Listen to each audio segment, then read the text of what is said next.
Há homens que nascem para abalar gerações inteiras. Homens que carregam em si uma unção tão intensa que até mesmo os céticos ficam sem palavras diante do sobrenatural. Eu sou William Marion Branham, e o que você está prestes a ouvir não é apenas uma biografia. É o testemunho de como o Todo-Poderoso escolheu um menino pobre das montanhas do Kentucky para manifestar sua glória de uma forma que o mundo jamais havia presenciado.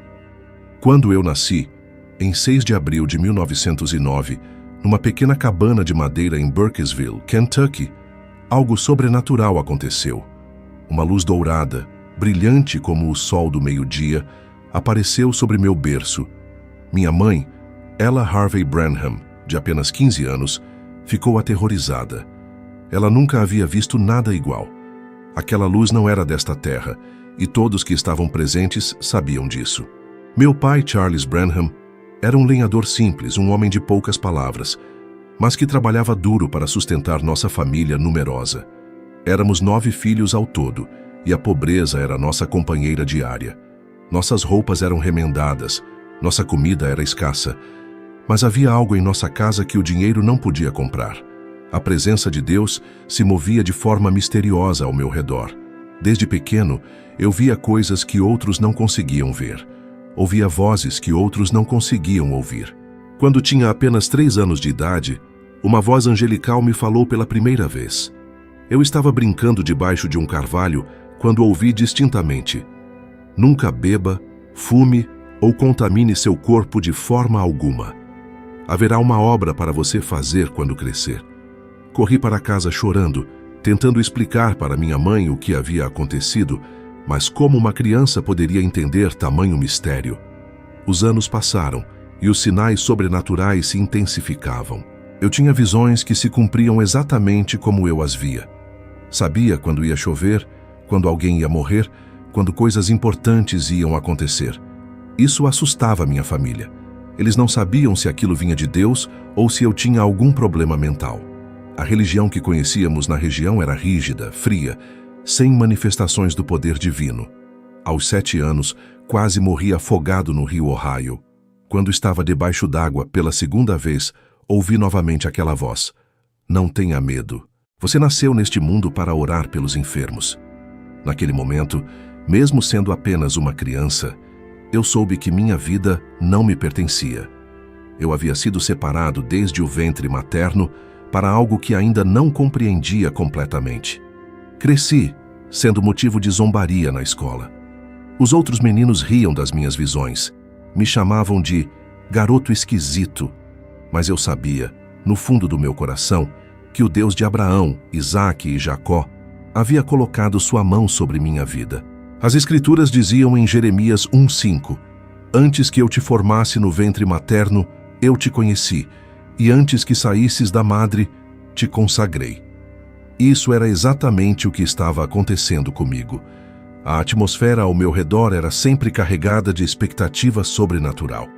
Quando eu orava, as pessoas sentiam algo diferente no ambiente. Quando eu falava sobre Jesus, lágrimas brotavam dos olhos mais duros. Eu não era ninguém especial por mim mesmo.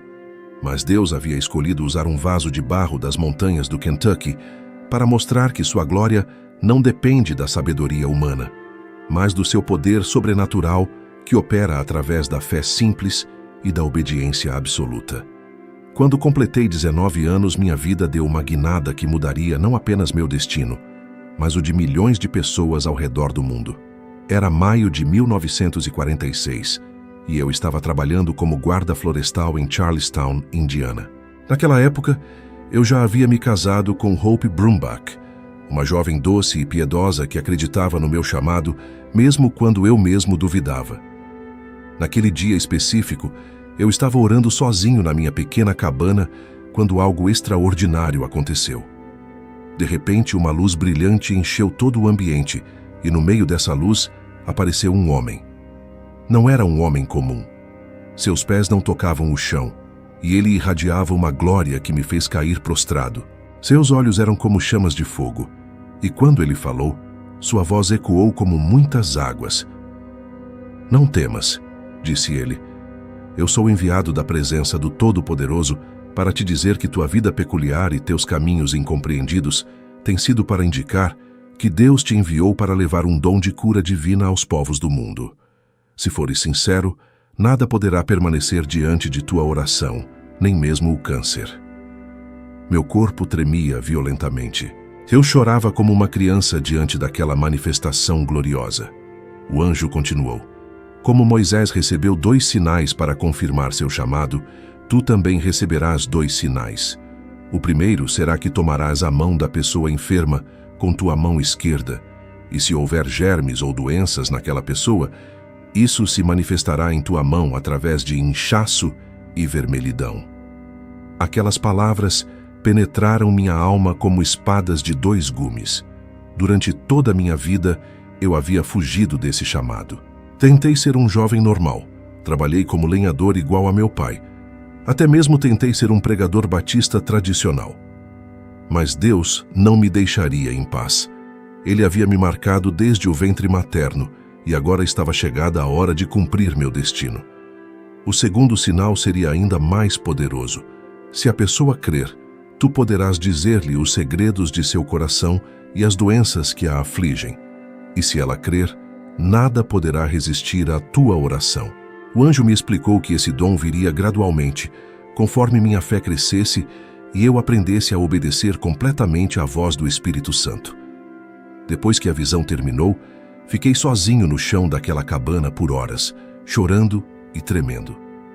Eu sabia que minha vida nunca mais seria a mesma. Não era mais William Branham, o jovem guarda florestal. Eu havia sido comissionado pelo próprio céu para carregar uma mensagem e uma unção que abalaria o mundo inteiro. Nos dias seguintes, comecei a testar aqueles sinais. A primeira pessoa foi uma senhora idosa com câncer no estômago. Quando coloquei minha mão esquerda sobre ela, imediatamente senti uma sensação estranha, como se algo quente e pegajoso subisse pelo meu braço. Minha mão inchou e ficou vermelha. Então orei, e na mesma hora a senhora foi completamente curada. O câncer havia desaparecido. As notícias se espalharam como fogo em palha seca pelas pequenas cidades do Kentucky e Indiana. Pessoas começaram a vir de longe para receber oração. Cegos recuperavam a visão, surdos voltavam a ouvir, paralíticos saltavam de suas cadeiras de rodas. Não era eu fazendo essas coisas, era o Deus de Abraão, Isaque e Jacó manifestando seu poder através de um vaso de barro. O mais impressionante era quando o segundo sinal operava. Eu olhava para as pessoas e via suas vidas como um filme passando diante dos meus olhos. Sabia seus nomes, onde moravam, que doenças tinham, até mesmo pecados ocultos que precisavam confessar. Isso criava um temor reverente que quebrantava os corações mais duros e levava multidões inteiras ao arrependimento. Após aquele encontro angelical, eu não podia mais viver como antes. Era como se um fogo ardesse dentro do meu peito, uma urgência divina que me consumia dia e noite. Mas reconheço que nem sempre foi fácil aceitar esse chamado. Durante anos eu havia resistido à voz de Deus, tentando levar uma vida normal, longe dos holofotes e das responsabilidades sobrenaturais que Ele havia colocado sobre mim. Quando era jovem, eu tentei de tudo para fugir desse destino. Trabalhei como lenhador, depois como guarda florestal, até mesmo como pregador batista tradicional. Mas cada vez que eu tentava me afastar do sobrenatural, algo acontecia que me trazia de volta. Era como Jonas tentando fugir de Nínive. Deus sempre tinha uma maneira de me alcançar e me lembrar de quem eu realmente era. O primeiro grande teste da minha obediência veio quando o anjo me disse para começar as reuniões de cura. Eu tinha medo.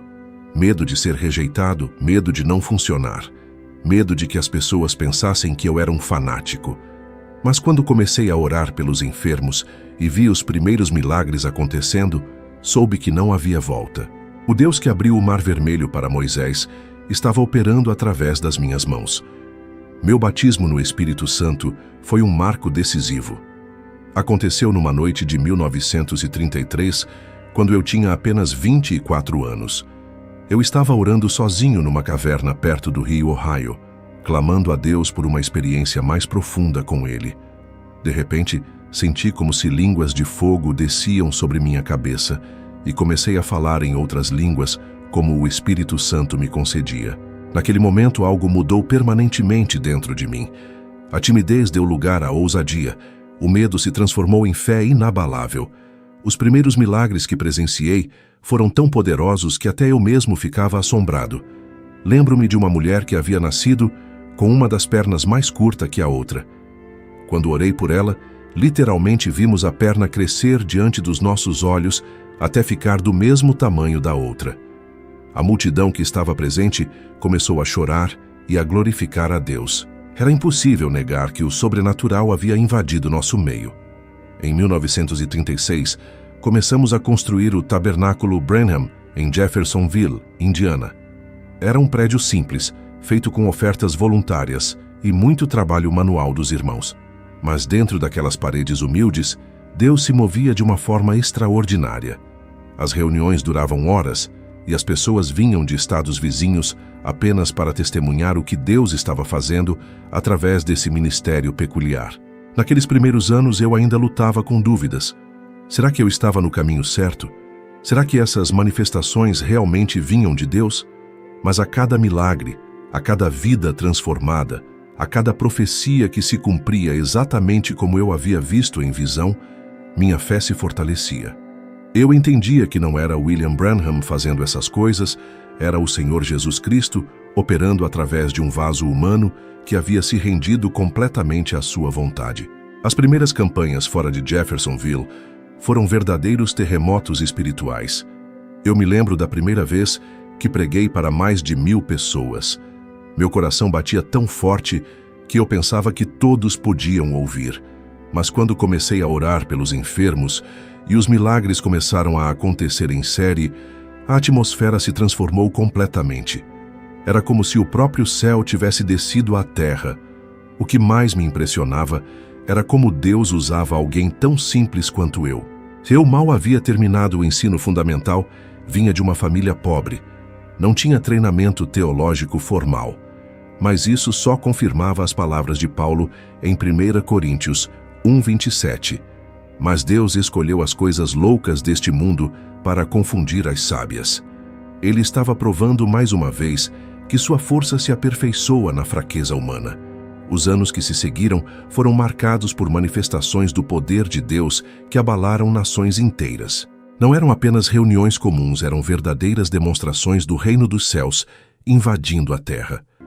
Cada cidade que visitávamos se transformava numa Jerusalém moderna, onde o nome de Jesus era exaltado e milagres aconteciam em série, deixando até mesmo os médicos sem explicação.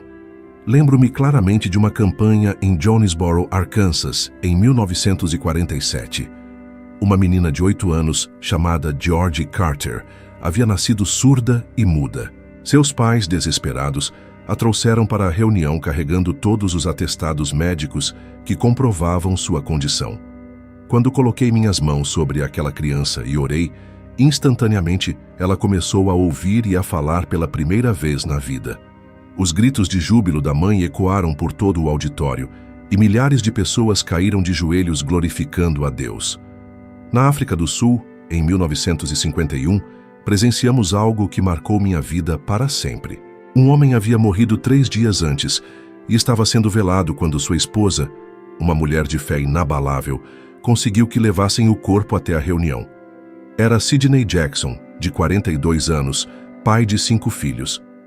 Quando orei sobre aquele corpo sem vida, o Espírito Santo desceu de tal forma que o homem abriu os olhos, sentou-se e começou a louvar a Deus. Mais de 30.000 pessoas presenciaram aquela ressurreição, e o impacto foi tão grande que o governo sul-africano teve que documentar oficialmente o milagre.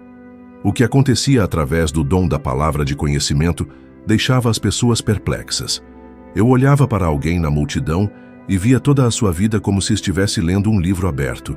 Sabia seus nomes, endereços, doenças e até mesmo segredos que nunca haviam contado para ninguém. Uma vez, numa reunião em Portland, Oregon, apontei para uma senhora e disse: "Você é Martha Johnson, mora na rua Oak, número 347.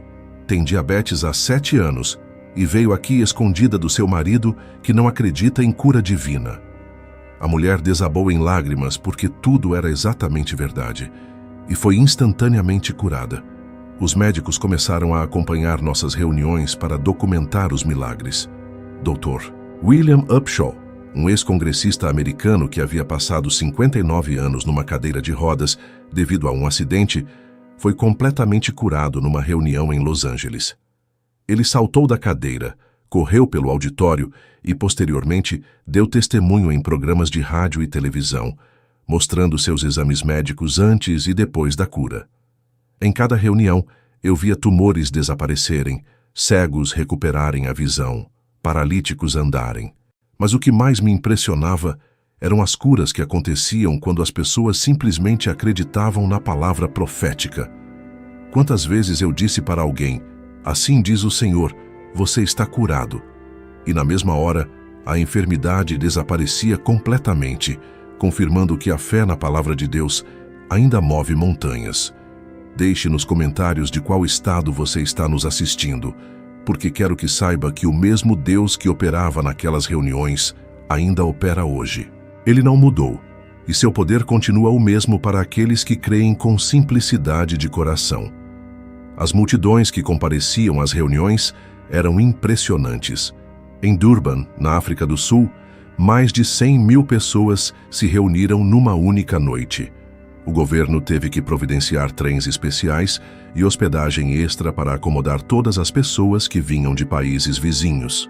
Quando eu subia à plataforma, sentia o peso da responsabilidade de representar adequadamente o Senhor Jesus Cristo diante de tantas almas sedentas. O que mais me tocava eram as cartas que recebíamos posteriormente. Pessoas relatando como suas vidas haviam sido completamente transformadas, famílias restauradas, vícios quebrados e, principalmente, corações entregues a Jesus. Porque, no final das contas, os milagres físicos eram apenas o meio que Deus usava para alcançar as almas. O maior milagre sempre foi ver pecadores se entregando aos pés da cruz e nascendo de novo para uma vida eterna. O dom profético que operava através de mim era algo que ia muito além da compreensão humana.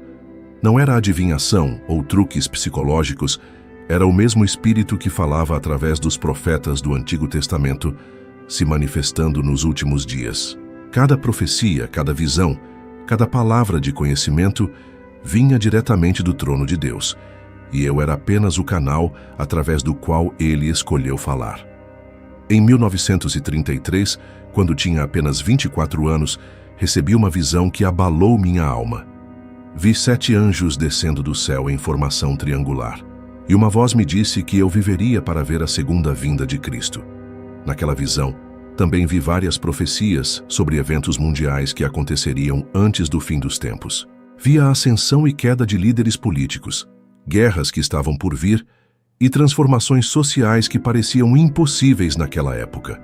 Uma das profecias mais marcantes foi sobre a eleição presidencial americana de 1960. Em 1958, numa reunião em Jeffersonville, eu disse: "O próximo presidente será um homem jovem e morrerá no exercício do cargo." As pessoas ficaram perplexas, porque naquela época os candidatos mais cotados eram homens mais velhos. Mas quando John F. Kennedy foi eleito e posteriormente assassinado, todos se lembraram daquela palavra profética. Durante as reuniões, o Espírito Santo me mostrava não apenas as enfermidades das pessoas, mas também detalhes íntimos de suas vidas que apenas elas e Deus conheciam. Lembro-me de uma mulher em Chicago que havia perdido um filho pequeno anos antes. Quando a vi na fila de oração, o Senhor me mostrou que ela carregava uma culpa terrível, achando que era responsável pela morte da criança. Disse-lhe: "Senhora, seu filho Tommy morreu afogado no lago atrás da sua casa quando tinha 4 anos. Você sempre se culpou por isso, mas eu vejo que você estava cuidando de outro filho doente naquele momento. Deus não a culpa, e hoje Ele quer libertar você dessa condenação." A mulher desabou em lágrimas, porque era exatamente isso que a atormentava há 15 anos. Os encontros angelicais que direcionavam meu ministério eram tão reais quanto esta conversa que estou tendo com você agora. Antes de cada grande campanha, o anjo do Senhor me aparecia e me dava instruções específicas sobre onde ir, o que fazer e até mesmo quantas pessoas seriam curadas. Era como ter um mapa divino guiando cada passo do ministério. Uma das manifestações mais impressionantes aconteceu numa reunião em Memphis, Tennessee. Uma mulher havia trazido sua filha de 16 anos que estava em coma há 3 meses devido a um acidente de carro. Os médicos haviam dito que ela era caso perdido. Quando olhei para aquela jovem, vi em visão que ela acordaria e se tornaria missionária na África. Orei por ela, e não apenas ela despertou do coma naquele mesmo instante, como anos depois soube que realmente havia se tornado missionária e estava servindo a Deus no continente africano. O discernimento espiritual me permitia identificar não apenas doenças físicas, mas também opressões demoníacas e problemas espirituais. Muitas vezes, durante a oração, eu via literalmente os demônios saindo das pessoas. Eram manifestações visíveis do reino das trevas sendo expulso pelo poder do nome de Jesus. Isso criava um temor reverente que quebrantava os corações mais endurecidos. As profecias sobre mudanças na igreja também se cumpriram exatamente como foram dadas. Em 1946, profetizei que viria uma época em que muitas denominações se afastariam da verdade bíblica e abraçariam doutrinas de homens. Vi igrejas se tornando empresas, pregadores se preocupando mais com dinheiro do que com almas, e o verdadeiro poder de Deus sendo substituído por entretenimento religioso. O que mais me impressionava era a precisão matemática com que tudo se cumpria. Quando Deus me mostrava algo em visão, eu sabia que aconteceria exatamente daquele jeito, no tempo determinado por Ele. Isso me dava uma confiança inabalável para declarar: assim diz o Senhor, diante de milhares de pessoas, sabendo que o Deus que não mente estava por trás de cada palavra. Quando olho para trás e vejo o que Deus fez através deste ministério simples, fico maravilhado com a fidelidade do Todo-Poderoso. Mais de 60 anos depois que parti para estar com o Senhor, em dezembro de 1965, as mensagens que preguei continuam incendiando corações ao redor do mundo inteiro. Isso prova que quando Deus usa um homem, o impacto transcende o tempo e as fronteiras humanas. As mais de 1.100 mensagens que foram gravadas durante meu ministério se tornaram um tesouro espiritual para milhões de pessoas. Através da Voice of God Recordings, essas pregações alcançaram mais de 180 países e foram traduzidas para centenas de idiomas. Pastores na África, missionários na Ásia, evangelistas na América Latina, todos bebem da mesma fonte espiritual que fluía através daquele ministério ungido nos anos 40, 50 e 60. O que mais me alegra é saber que a mensagem da hora que preguei continua ecoando nos corações daqueles que têm fome de uma experiência genuína com Deus. Não era apenas sobre milagres e curas, embora eles fossem abundantes. Era sobre o retorno à fé apostólica original, ao cristianismo simples e poderoso, que transformava vidas completamente, assim como acontecia nos tempos dos apóstolos. Minha maior preocupação sempre foi ver a igreja se afastando da simplicidade do Evangelho. Durante meu ministério, constantemente alertei sobre os perigos da religiosidade fria, das denominações que colocam tradições humanas acima da palavra de Deus e da substituição do poder genuíno do Espírito Santo por entretenimento religioso. Infelizmente, muitas dessas profecias se cumpriram exatamente como foram dadas. Mas a mensagem que deixei não foi de pessimismo, e sim de esperança. Sempre preguei que nos últimos dias Deus levantaria uma noiva sem mácula nem ruga, uma igreja que buscaria o batismo no Espírito Santo, os dons espirituais operando em poder e uma santidade que agradasse o coração do Pai. Essa noiva não seria encontrada numa denominação específica, mas espalhada entre todos aqueles que verdadeiramente amam a Jesus e vivem segundo sua palavra. As curas que aconteceram durante aqueles anos gloriosos foram apenas uma amostra do que Deus ainda quer fazer hoje. Cada aleijado que caminhou, cada cego que enxergou, cada surdo que ouviu, era um sinal apontando para algo maior. A restauração completa que Jesus trará quando voltar para buscar sua igreja. Mas até lá, Ele continua curando, libertando e salvando aqueles que se aproximam dele com fé simples. Escreva seu nome nos comentários para que possamos incluir você na nossa corrente de oração, porque o mesmo Deus que operava através deste ministério continua operando hoje através daqueles que creem. Sua situação não é grande demais para ele resolver. Sua enfermidade não é incurável para o grande médico. Seus problemas não são impossíveis para aquele que faz todas as coisas cooperarem para o bem daqueles que o amam. O impacto missionário também foi extraordinário. Centenas de pregadores foram inspirados pelas mensagens e saíram pelo mundo levando a mesma unção e o mesmo fogo. Na Índia, África, Europa, em todos os continentes, homens e mulheres começaram a experimentar o mesmo poder sobrenatural que se manifestava nas nossas reuniões. Era como se uma chama tivesse acendido outras chamas, espalhando o fogo do avivamento por todas as nações. Hoje, quando vejo igrejas ao redor do mundo buscando uma experiência mais profunda com Deus, quando vejo jovens clamando por avivamento genuíno, quando vejo pastores deixando de lado o formalismo religioso para buscar o poder transformador do Espírito Santo, sei que a semente plantada durante aqueles anos continue germinando e dando frutos. A mensagem era simples. Jesus Cristo é o mesmo ontem, hoje e eternamente, e Ele ainda quer se manifestar através de vasos humanos consagrados que estejam dispostos a pagar o preço da obediência total. E você, querido irmão ou irmã que está me ouvindo agora, está disposto a buscar a mesma intensidade espiritual que eu vivi? Está preparado para pagar o preço de uma consagração total, de uma vida separada para os propósitos eternos de Deus? Porque eu posso garantir uma coisa: o mesmo Espírito que operava através deste servo imperfeito continua procurando vasos humanos que estejam dispostos a serem completamente quebrantados em suas mãos. A mensagem que recebi do céu não era apenas para minha geração. Era uma palavra profética para os últimos dias, um alerta urgente para a igreja que está vivendo nos momentos finais da história humana. Estamos na hora 1/10, meus queridos.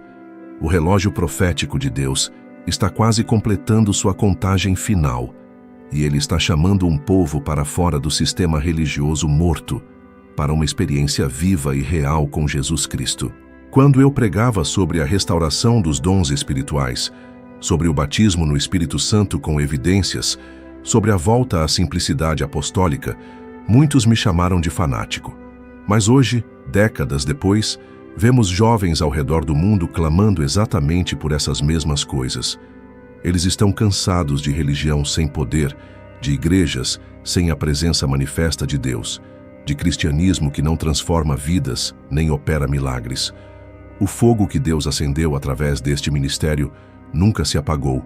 Ele continua queimando nos corações daqueles que verdadeiramente buscam uma experiência sobrenatural com o Criador. Não importa se você está numa grande cidade ou numa pequena vila, se tem muito estudo ou pouca instrução, se é jovem ou idoso. O que importa é ter um coração quebrantado e um espírito sedento pela presença do Todo-Poderoso. Compartilhe esta mensagem para que mais pessoas sejam tocadas pelo fogo de Deus, porque estamos vivendo os dias mais gloriosos da história da igreja. Sim, também são os dias mais perigosos, quando o engano espiritual está por toda parte, mas são os dias quando Deus está se movendo de forma extraordinária, através daqueles que mantêm seus corações puros e suas vidas consagradas. A unção profética que carreguei não morreu comigo.